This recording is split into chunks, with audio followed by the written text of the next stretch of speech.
When I did my graduate studies at the Middle East Institute at Columbia University's School of International Affairs, I took many courses on the question of the Middle East conflict.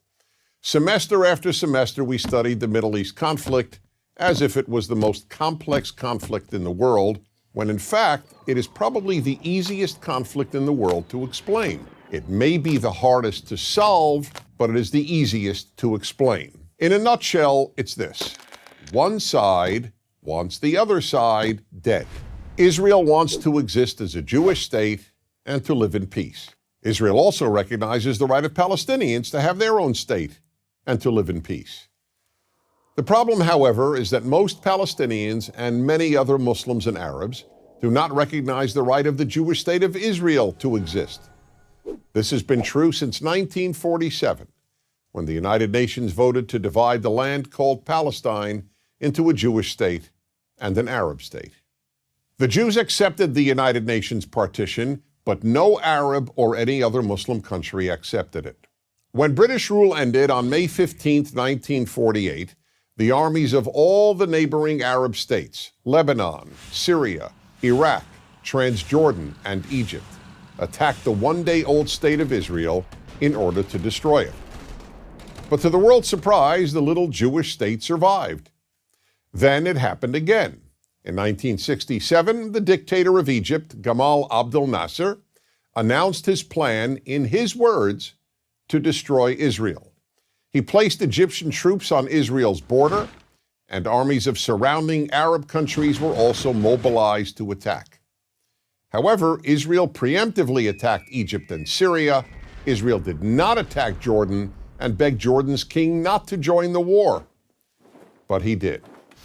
And only because of that did Israel take control of Jordanian land, specifically the West Bank of the Jordan River. Shortly after the war, the Arab states went to Khartoum, Sudan, and announced their famous three no's: no recognition, no peace, and no negotiations. What was Israel supposed to do? Well, one thing Israel did a little more than a decade later in 1978 was to give the entire Sinai Peninsula, an area of land bigger than Israel itself and with oil, back to Egypt, because Egypt, under new leadership, signed a peace agreement with Israel. So Israel gave land for the promise of peace with Egypt, and it has always been willing to do the same thing with the Palestinians. All the Palestinians have ever had to do is recognize Israel as a Jewish state and promise to live in peace with it. But when Israel has proposed trading land for peace, as it did in 2000, when it agreed to give the Palestinians a sovereign state in more than 95% of the West Bank and all of Gaza, the Palestinian leadership rejected the offer and instead responded by sending waves of suicide terrorists into Israel.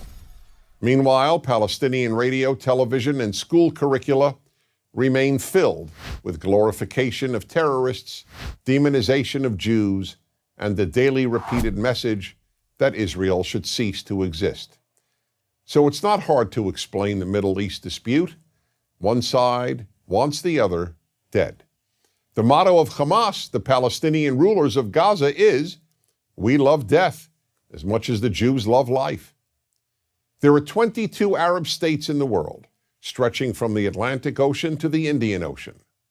There is one Jewish state in the world, and it is about the size of New Jersey. In fact, tiny El Salvador is larger than Israel. Finally, think about these two questions. If tomorrow Israel laid down its arms and announced, "We will fight no more," what would happen?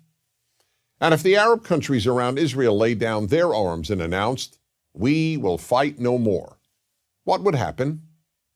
In the first case, there would be an immediate destruction of the state of Israel and mass murder of its Jewish population.